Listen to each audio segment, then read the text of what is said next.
Hi hello welcome to our channel. నేను మీ సిరి.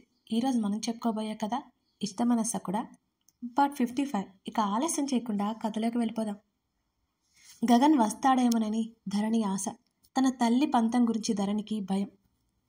మా వదిన గురించి నాకు తెలుసు ధరణి, కానీ నిన్ను అన్ని మాటలంటున్న మౌనంగా ఉండడం నాకేం నచ్చలేదు.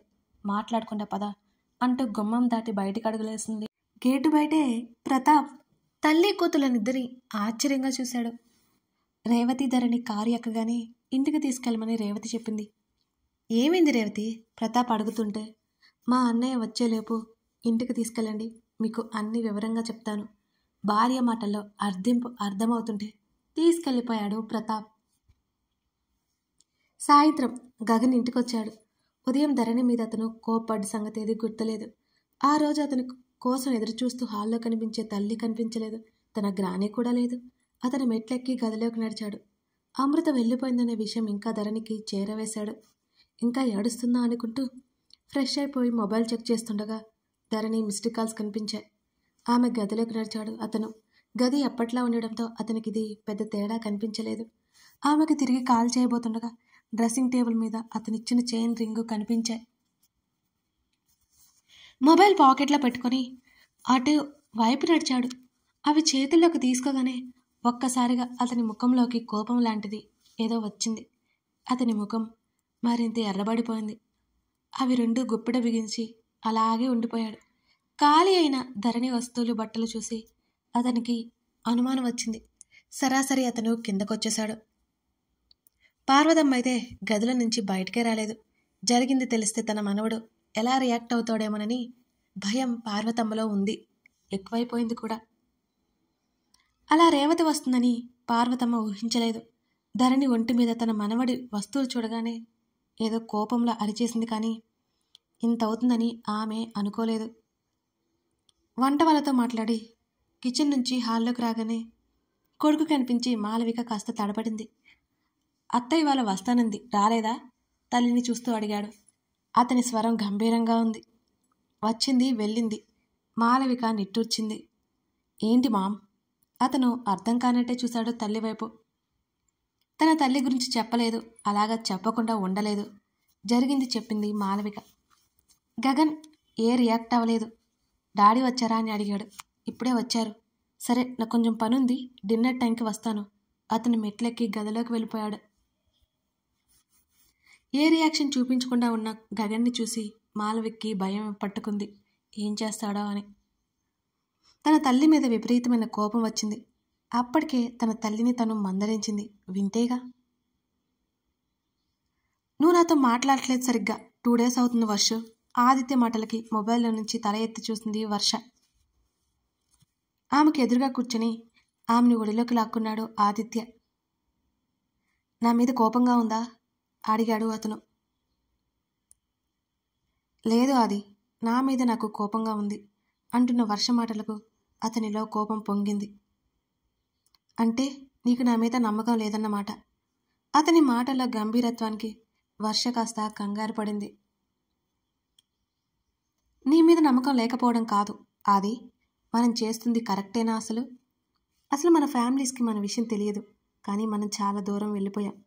నాకు ఎందుకో భయంగా ఉంది అంటున్న ఆమె మాటల్లో కంగారుకి అతని కోపం తగ్గించుకుని, ఈ రోజుల్లో ఇదంతా కామన్. అలాగని నేను 10 మందితో రిలేషన్ మెయింటైన్ చేయట్లేదు Varshu. I love you, you loves me, that's it. మన మీద తప్పు చేసినట్టు నువ్వు ఇలా థింక్ చేయడం నాకే నచ్చలేదు. ఆమెను వదిలి వెళ్ళిపోతున్న ఆదిత్య చేతిని పట్టుకుంది వర్ష. తప్పు ఏమైనా ఉంటే ఇద్దరిది ఉంది. అతన్ని అనుకుని ఏం లాభం? తను అంగీకరిస్తేనే కదా అతను ముందుకెళ్ళాడు అని తనలో తానే అనుకుని, సారీ ఆది, కొంచెం డిస్టర్బ్ అయ్యాను అని అంది వర్ష. నువ్విలా మూడిగా ఉంటే నాకేం నచ్చట్లేదు అని అన్నాడు ఆదిత్య. ఉఫ్, ఇప్పుడు నేను బాగానే ఉన్నాను. నన్ను పెళ్లి చేసుకుంటావు కదా నువ్వు? ఏదైనా నీతోనే ఆది. నువ్వు నన్ను మోసం చేసావంటే నిన్నైనా చంపేస్తాను, నేనైనా చచ్చిపోతాను అంటున్న వర్షని దగ్గరికి లాక్కుని గాఢంగా కౌగిలించుకున్నాడు ఆదిత్య. నేను చస్తే తప్ప నీకు దూరం అవ్వను. అతని మాటకి చెంప మీద చిన్నగా కొట్టింది వర్ష. నువ్వు నమ్మినా నమ్మకపోయినా ఇది నిజం. అతని మాటల్లో కొండంత ధైర్యానికి ఆమె నిశ్చింతగా ఫీల్ అయింది. భవిష్యత్తు ఎలా ఉండబోతుందో తెలియని వర్ష ఆదిత్యతో ఆమె ప్రశాంతంగా గడపాలని నిర్ణయం తీసుకుంది. అతని ప్రమాణాలు ఆమెలో ధైర్యాన్ని నింపాయి. అతని పనుల్లో తను బిజీ అయితే ఆమె జాబ్ ఆమె కొనసాగిస్తోంది వర్ష. సాయంత్రం సమయం మాత్రం వారిద్దరిది. ఇన్ని రోజులు ఉంటున్న ఆదిత్యలో ఫాల్ట్ కనిపించలేదు వర్షకి. తనకి పరిచయమైన దగ్గర నుంచి ఎలా ఉన్నాడో ఇప్పటికీ అలాగే ఉన్నాడు ఆదిత్య. ఆ రోజు వాళ్ళ ఇంటికి వెళ్ళేసరికి ఆలస్యం అవడం, రాత్రి నిద్ర కరువైంది ధరణికి. కనీసం ఇంటికి వచ్చిన తర్వాత గగన్ దగ్గర నుంచి ఆమె కాల్ ఎక్స్పెక్ట్ చేసింది. తను వెళ్ళిపోయిందని తెలిసినా అతను రియాక్ట్ అవ్వకపోవడంతో ఆమెకి ఏడుపు ముంచుకొచ్చింది. తను అతని కళ్ళ ముందు ఉంటేనే తను గుర్తుకొస్తుంది, లేకపోతే తను ఎవరో కూడా అతను మర్చిపోతాడు. మర్నాడు ఉదయం సోఫాలో కూర్చుని దీర్ఘాలోచనలో ఉన్న రేవతి దగ్గరికి వచ్చింది ధరణి. అమ్మా అంటూ పక్కన కూర్చొని రేవతి చేయి పట్టుకుంది. ఏంటన్నట్టు కూతురు వైపు చూసింది రేవతి. అమ్మా, అత్త తప్పు ఏం లేదమ్మా. అత్త అప్పటికి చెప్తోంది. ధరణి తల్లిని కన్విన్స్ చేయడానికి ప్రయత్నిస్తోంది. మా వదిన నేను 30 ఏళ్ళ నుంచి ఒకరికొకరం తెలుసు ధరణి. నువ్వు మా వదిన గురించి నాకు కొత్తగా చెప్పాల్సిన అవసరం లేదు అంటూ చిన్నగా నవ్వింది రేవతి. సారీ అమ్మా, నా వల్లే నువ్వు అంటూ ధరణికి ఏడుపొస్తుంటే ఆపేసింది. ఇప్పటికైనా కాల్ లిఫ్ట్ చేశావు, సంతోషం. హర్ష మాటలకి చిన్నగా నవ్వి, సడన్గా రావాల్సి వచ్చిందిరా అన్నాడు గగన్. వేద మొబైల్ అందుకుంది. అక్కడంతా బాగానే ఉందా గగన్? ఆమె స్వరంలో ఆదుర్ద గమనించి, గుడ్ వేద, తిక్క వేషాలు వేస్తున్నాడా వాడు అని అడిగాడు. వేద నవ్వింది. ఇక నాకు అదే పని అనుకుంటున్నారా మీరు? హర్ష పక్క నుంచి అరిచాడు. తన గురించి వదిలే, నువ్వు ఏదో మాట్లాడాలి అన్నావు అని అడిగింది వేద. చిన్న విషయం. ఎప్పుడొస్తున్నారు అని అడిగాడు గగన్. నెక్స్ట్ మంత్ ఫిక్స్ అయింది, తట్టా బుట్ట సర్దేస్తున్నాం అని నవ్వింది వేద. గుడ్ గుడ్, మళ్ళీ చేయనా, టైం అవుతుంది అని అన్నాడు గగన్. పర్ఫెక్ట్ బిజినెస్ మ్యాన్ అయిపోయారుగా సారు, అలాగే మీకు వీలున్నప్పుడు చేయండి సార్. హర్ష రాగాలు తీశాడు. గగన్ ఓ నవ్వు నవ్వి కాల్ కట్ చేశాడు. గదిలో నుంచి కిందకు వచ్చిన అతనికి హాల్లో పార్వతమ్మ కనిపించింది. అతను పట్టించుకోలేదు. కన్నా ఆవిడ పిలవడంతో టైం అవుతుంది గ్రాని అంటూ అక్కడి నుంచి వెళ్ళిపోయాడు అతను. చూసావా, నీ కొడుకు కనీసం నన్ను అసలు గుర్తించట్లేదు, ఆమె బాధగా అంది కూతురితో.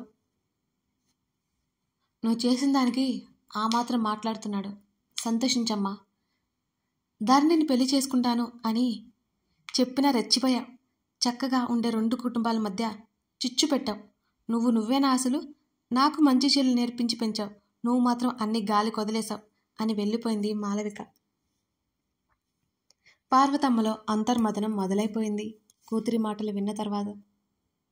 వర్ష కూడా కాల్ చేయట్లేదు, ఏమైంది పిల్లకి అనుకుంటూ కాల్ చేసినా వర్ష చూసుకోక లిఫ్ట్ చేయలేదు. అమ్మా, అత్త తప్పు ఏం లేదమ్మా. అప్పటికే ధరణి చెప్తుంది, తల్లిని కన్విన్స్ చేయాలని చూస్తోంది. మా వదిన నేను 30 ఏళ్ళ నుంచి ఒకరికొకరు తెలుసు ధరణి. నువ్వు మా వదిన గురించి నాకు కొత్తగా చెప్పాల్సిన అవసరం లేదు అంటూ చిన్నగా నవ్వింది రేవతి. సారీ అమ్మా, నా వల్లే నువ్వు అంటూ ధరణికి ఏడుపొస్తుంటే ఇక మాట్లాడలేక ఆపేసింది. ధరణి అంటూ దగ్గరికి తీసుకుని, ఆమె అంత మాట్లాడుతుంటే మౌనంగా ఉంటే ఎలా చెప్పు అని రేవతి అడుగుతుంటే, ఎంత వద్దన్నా అత్తకి అమ్మ కదా ఆవిడ అన్ని విషయాల్లో బాగుంటారు, ఎందుకో నిన్నంటే ఇష్టం లేదు. అందరి ముందు, ముఖ్యంగా అత్త ముందు ఆమెనేమైనా అంటే అవమానించినట్టే కదా. నువ్వు మాత్రం తొందరపడ్డావు అంది ధరణి. నా కూతుర్ని ఎవరో ఏదో అంటే నేను ఊరుకుంటానా? నేనెందుకు ఊరుకోవాలి? నీలాగా మొద్దులా ఉండడం నాకు రాదులే అంది రేవతి. ధరణి కళ్ళు తుడిచి, జాబ్ ఏమైంది? మానేశాను. మంచి పని, ఇక నువ్వు హైదరాబాద్ వెళ్ళక్కర్లేదు అంది రేవతి గట్టిగా. అమ్మా అది కాదు, నేను హాస్టల్లో ఉంటాను అంది గగన్ గురించి ఆలోచిస్తూ ధరణి. వద్దిక, నిన్ను పంపలేను, ముఖం నీరసంగా ఉంది, ఏదైనా తిని రెస్ట్ తీసుకో అంది రేవతి. అమ్మా ప్లీజ్. రేవతి అదే ఫైనల్ డెసిషన్ అన్నట్టు చెప్పి ఇక వెళ్ళిపోయింది గదిలోకి. ధరణి గదిలోకి వచ్చి ఫోన్ చెక్ చేసుకుంది. గగన్ నుంచి కనీసం మెసేజ్ కూడా రాలేదు. ఉక్రోషం, కోపం అన్నీ వచ్చేసాయి ఆమెకి. తనంటే అతనికి కావాలనుకుంటే ఇష్టమే. తను ఉన్నా లేకపోయినా పెద్దగా పట్టించుకోలేదు. చిన్నప్పటి నుంచి ఈ విషయం తెలుస్తూనే ఉన్నా తనే పిచ్చిది. తనకి అతనంటే పిచ్చి. అతనికి మాత్రం తనంటే నచ్చుతుంది అంతే. అంతకుమించి ఇంకేం లేదు. కళ్ళ నుంచి కారిపోతున్న నీటిని మరోసారి గట్టిగా తుడుచుకుంది ధరణి. అయినా ఆమెకి ఏడుపు ఆగలేదు. ఏమవుతుంది అసలు అర్థం కాలేదు. అది వదులు, ఫోన్ రింగ్ అవుతోంది. వర్ష కళ్ళు తెరిచి మొబైల్ వంక చూస్తూ అంది. నగ్నంగా ఉన్న ఆమె వీపు మీద ముద్దులు కురిపిస్తూ ఆమె కళ్ళు మూసుకుపోయేలా చేస్తున్నాడు. ఆది ఆమె స్వరం లోతుగా వచ్చింది. లీవ్ ఇట్ వర్షు అంటూ అతని పనిలో అతను ఉన్నాడు. మాటలు చెప్పి కావాల్సింది దక్కించుకోవడం నీకు బాగా వచ్చా ఆది అంటుండగా ఆమె పెదవులను ముడివేశాడు ఆదిత్య. ఆమె పెదవులు విడి అతడి కోపానికి నవ్వుతున్న వర్షని చూస్తూ నీ దగ్గర మాత్రమే రిక్వెస్టింగ్ ఉంటుంది, ఇంకెక్కడైనా ఆర్డరే ఉంటుంది అంటూ ఆమెను సున్నితంగా ఆక్రమించుకున్నాడు ఆదిత్య. వద్దు వద్దు అనుకుంటూనే రోజు రోజుకి అతనికి వీడిపోలేనంత దగ్గర అవుతున్న ఆమె పరిస్థితి ఏంటో అర్థం కావట్లేదు ఆమెకే. శృతి కాల్ చేస్తుంటే లిఫ్ట్ చేస్తుంది ధరణి. శృతి, ఏం చేస్తున్నావు? ఊహు అంది కళ్ళు తుడుచుకుంటూ. ఏడుస్తున్నావా? లేదు. అమ్ము గురించి ఏమైనా తెలిసిందా అని అడిగింది ధరణి. అంకుల్కి కూడా కష్టంగా అనిపించి వెళ్ళిపోయారు. నిజంగానే అమ్ము ఎవరితో వెళ్ళిపోయిందని ఆయన నమ్మక తప్పట్లేదు ధరణి అని అంది శృతి. లేదు శృతి, అమ్ము కనీసం మనకొక్కసారి కూడా చెప్పలేదు. ధరణి ఇంకా అదే నమ్మకంతో ఉంది. అవును ధరణి, కానీ మీ మామయ్య స్వయంగా కమిషనర్ గారితో మాట్లాడి అమ్ము గురించి తెలుసుకోవడానికి ప్రయత్నం చేస్తే ఇదే కదా తెలిసింది. అంతేకాదు అంటూ ఆగిపోయింది శృతి. నేను నమ్మలేకపోతున్నాను అని అంది ధరణి. 6 months నుంచి అమ్ముకు పెళ్లి చేయాలని ఇంట్లో అనుకుంటుంటే ఏదో ఒకటి చెప్పి తప్పించుకుంటుందని ఆంటీ కూడా అన్నది. అమ్ము మనసులో ఎవరో ఉన్నారని వాళ్ళే కంక్లూజన్కి వచ్చేశారు. కానీ శృతి, చిన్నప్పటి నుంచి మనం చూస్తున్నాం కదా దాన్ని. మనకు తెలియకుండా ఏమై ఉంటుంది? కేసు వెనక్కి తీసుకోకుండా ఉండాల్సిందే. ధరణి స్వరంలో ఆవేదన ఉట్టిపడుతోంది స్పష్టంగా. అమ్ము ఇలాగైనా బ్రతుకుందని వాళ్ళు నిశ్చింతగా ఉన్నారు ధరణి. ఒకవేళ ఇలా జరిగి ఉండకపోతే వాళ్ళు భరించలేమంటున్నారు అని స్నేహితురాల్ని తలుచుకుని శృతికి కూడా ఏడుపు వచ్చేసింది. అంటే ఏంటి నీ ఉద్దేశం? ఏదైనా అవుతుందంటావా? జీరబోయిన గొంతుతో ఆవేశంగా పలికింది ధరణి. అలా జరిగినట్టు ఆనవాళ్ళు లేవు కాబట్టి వాళ్ళు ఇంకా బ్రతికున్నారు అంది కళ్ళు తుడుచుకుంటూ శృతి. ధరణి మాట్లాడలేకపోయింది. అమృత గురించి ఆమె మెదడు ఆలోచిస్తూనే ఉంది. కలిసి ఉన్న స్నేహితురాలు సడన్గా మాయమైపోవడం ఆమె భరించలేకపోతుంది. ఎక్కడున్నావు ధరు అడిగింది శృతి. ఇంట్లో. జరిగిన విషయం చెప్పాలి అనుకోలేదు ధరణి. అనవసరంగా శృతిని కూడా ఎందుకు చెప్పడం, తను కూడా డిస్టర్బ్ అవుతుందని ఆగిపోయింది. జాబ్ మానేశాను కదా, అమ్మ ఇంటికి తీసుకొచ్చేసింది శృతి. ఇక్కడే ఉన్నాను అని అంది ధరణి. నాకు కూడా ఇక్కడ ఉండబుద్ధి కావట్లేదు ధరు, నేను వచ్చేస్తాను. ఈ 1 నెల ఆగేసి వస్తాను అని అంది శృతి ఏడుస్తోంది. ఇద్దరి మధ్య మాటలు కరువైపోయాయి. మరి కాసేపు మాట్లాడి కాల్ కట్ చేసింది ధరణి. మోకాళ్ళ మధ్య తల పెట్టుకుని కళ్ళు మూసుకుంది ఆమె. హాయిగా సాగిపోతున్న జీవితం ఒక్కసారిగా మలుపు తిరిగినట్టు అనిపిస్తోంది ధరణికి. నిజంగా అమ్ము ఎవరినైనా ప్రేమించి వెళ్ళిపోయిందా? అంకుల్ స్ట్రిక్ట్ కానీ ఒప్పుకుంటారు కదా, ఎందుకు ఇలా అయింది? అమ్ము చెల్లి ఉంది, తనకేమైనా తెలిసి ఉంటుందా? వెంటనే తనకి కాల్ చేసింది ధరణి. కాల్ లిఫ్ట్ చేయలేదు. టక్కున కట్ చేసి తల పట్టుకుంది. అసలే అమృత గురించి దిగుల్లో ఉంటారు, ఇప్పుడు తను ఇబ్బంది పడుతుంది అనుకుంది. ఆగిపోయింది ధరణి. అమృత గురించి ఒకవైపు పిచ్చి పడుతుంటే గగన్ బిహేవియర్ గురించి మరోవైపు పిచ్చి పిచ్చిగా ఉంటుంది ధరణికి. మరో 2 రోజుల తర్వాత, అనగా అమృత మిస్ అయిన 10 రోజులు 5 రోజుల తర్వాత ఆ రోజు రాత్రి గగన్కి కాల్ చేసిన ధరణి. అతను కాసేపటికి కాల్ లిఫ్ట్ చేశాడు. హలో. ఆమె గొంతు వణుకుతోంది. ఏంటో ఏడు అన్నాడు అతను. ధరణి గట్టిగా ఊపిరి పీల్చుకుని వస్తున్న కన్నీళ్ళని ఆపి, ఇప్పుడు నేనేం చేశానని అంత కోపం అని అడిగింది ధరణి. దగ్గరుంటే 4 పీకి చెప్పేవాణ్ణి, ఇప్పుడు చెప్పే మూడ్ లేదు. అతని మాటల్లో నిర్లక్ష్యానికి కాసేపు మాట్లాడలేకపోయింది ధరణి. నువ్వు ఎల్లుండి ఇక్కడికి రా అంది స్థిరమైన స్వరంతో. ఎందుకు? నేను వస్తే ఖచ్చితంగా చేస్తావు అన్నాడు అతను మెల్లిగానే బేస్ వాయిస్తో. ఇంటికి వచ్చి నీకు నచ్చింది చేసుకో, నువ్వు రా. ఆమె ఏడుపు ఆపుకుంది మళ్ళీ. ఎందుకో చెప్పియాడు అన్నాడు విసుగ్గా అతను. నువ్విలా మాట్లాడితే నాకు కోపం వస్తుంది అంది ధరణి. నేను రాను అన్నాడు అతను. ఇంటికి రమ్మనట్లేదు, నీకు నచ్చిన హోటల్కే రా అని అడిగింది ధరణి అతన్ని చాలా బ్రతిమాలుకుంటూ.